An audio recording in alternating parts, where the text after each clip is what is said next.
Available in both ebook and print, and it is put out by Bold Strokes Books.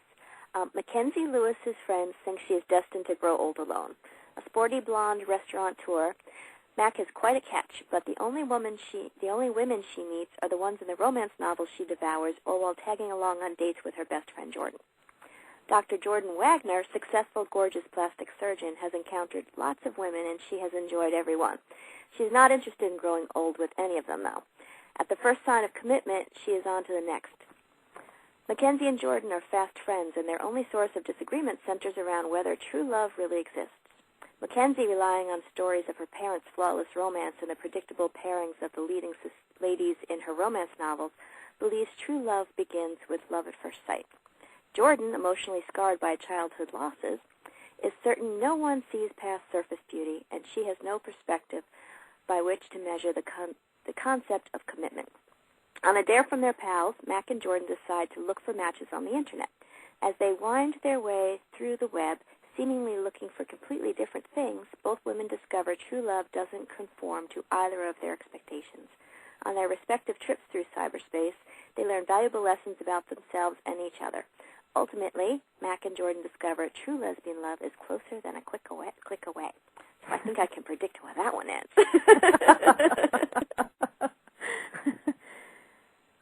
So you want to read your excerpt for us? Yeah, I'd love to. Great. Just brief setup. This is Jordan on her first online date. Okay, great. And she's been to dinner, and they're back at date's house. Great. She eased them both off the couch and grasped Rebecca's hand. As if she'd been there many nights before, she led her through the loft to the Japanese-style platform bed at one end. Silk fell in a heap on the floor, and Jordan surveyed Rebecca's figure with open appreciation. You are a beauty. Why, thank you, Dr. Wagner. Coming from someone with your specialty, that's quite a compliment. Please, Jordan protested. I'm not at work. I don't have a grease pen with me, and I won't be performing any diagnostic interviews this evening. Oh, you've mistaken my level of self-esteem, Rebecca said. I'm proud of how I look.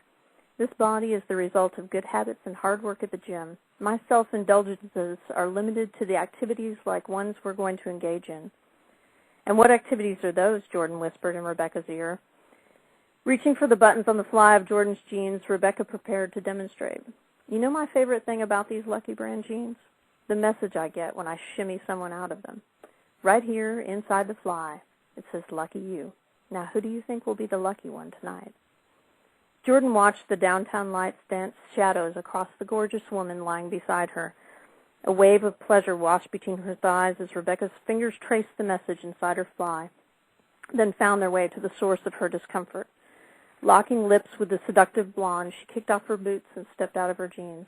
The luckies fell in a heap with the discarded silk.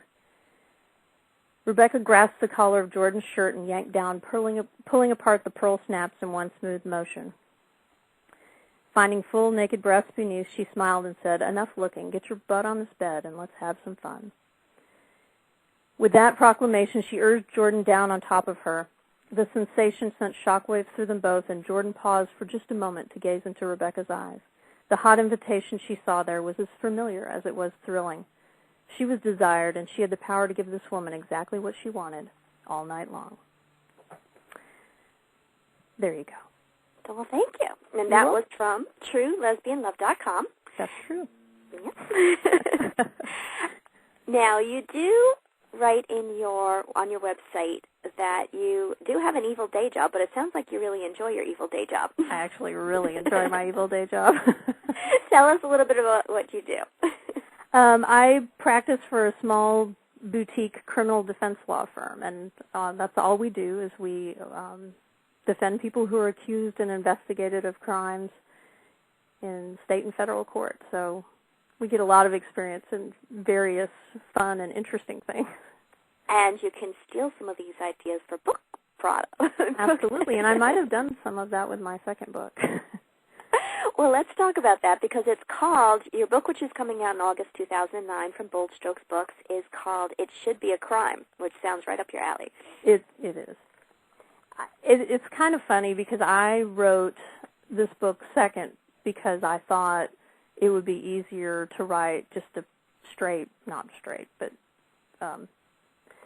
vanilla romance first and not add a mystery element or a legal element to it. It really wasn't any easier, but so I got the first one written, and then I tackled this kind of mystery, legal, romantic intrigue. And it was actually quite a lot of fun to write. Two characters meet. It's a one-night stand. Think they're never going to see each other again. And then one day, one of the women is sitting in a law school class, and in walks her professor, who's the woman she slept with just a few weeks before. Wow. And they wound up working on a murder case together, which I had. And when I was in law school, several of my professors worked on some pretty high-profile cases and involved students. So that part's kind of real-life based. Well, that sounds like, for me to write that would be the harder book, but for you, I mean, this is how your mind works. So I would think this would be a breeze to write for you. The problem I had, and the writing part was easy, or getting the story out was easy, but the problem I had, and my editor shared with me, was that I tended to take for granted some knowledge. Yeah. Because it came as a matter of course to me. So I had to go back and kind of explain some things. Yeah, and to you it feels like you're dumbing it down, but to someone like me, I wouldn't know what you were talking about otherwise. So. Yeah, it's a much better product now than it was before. So I'm looking forward to it. We just turned in the final edit, so it'll be out in August. Oh, that's exciting. And it's nice that Bold Strokes puts books out both in ebook and in print. Yeah, I'm very excited about that. And I heard an interview you did with someone else, and I know you have talked about going green, and I'm a big proponent of that. And there was a time when I thought I would never hold an electronic device in my hand rather than paper pages. I have a Sony reader, and I adore it. But sometimes it's nice to have that book and be able to look at it on your shelf and pull it down and play with it. Oh, definitely. And I feel like it's always good for the mommies in the world. My mother wouldn't have considered me published if I didn't hand her a paper book. I think my parents kind of feel the same way. And it could be generational, but now that Oprah has the Kindle on her show all the time and she's talking about it, my mother now is interested in the Kindle. So if Oprah says it, it must be good.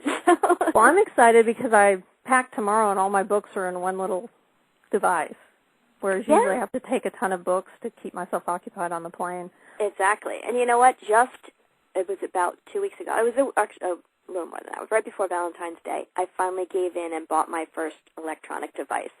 And I bought the iPod Touch. Oh, I'm very jealous. And mostly because it can go on the Internet. It's Wi-Fi, so, it's multi-purpose instead of just... And I didn't want it to be the phone because I'm tough on phones, and I've gone through 7 phones in a year because I break them so bad. So I didn't want it tied to my phone. I want the big, ugly rubber phone that I can throw on the ground and it doesn't break. And then I want something I can treat a little nicer and just use when I need. So that I read my first book on the iTouch, and it was a long one. It was 300 pages. Oh, my. And I had to read it for the ARE book club. And I was traveling, so I read it on there, and it was really very pleasant. That's great. And I keep it in my purse, and just yesterday my husband was doing electrical work, and I was trapped with him with nothing to do, and I whipped out my iTouch and I started reading a book. So I am now a convert. That's the most amazing thing, is how portable it is, and the fact that you can just whip it open any time. And I had 6 in there, so I got to pick which one I felt like reading that day, So it's definitely worth it. But I am one who likes to curl up in bed with a paper book also, so it's nice to have both. But I think the next generation that comes after us will be so into the green they don't even want a real book. Yeah, you're probably right. Mm-hmm. Eventually we'll have chips in our head. But well, and you being in the law field, I mean, you have to realize how important it is for the college students and the law school students that their books don't... I remember being in school, and it was 2 presidents before the current sitting president was in my history book as the sitting president. Well, that and the weight. Yeah, definitely. Yeah, you're right. A little more practical, but yeah. Yep. Now, how do you balance your love of writing and your love of your real job? What kind of schedule do you put yourself on? Are you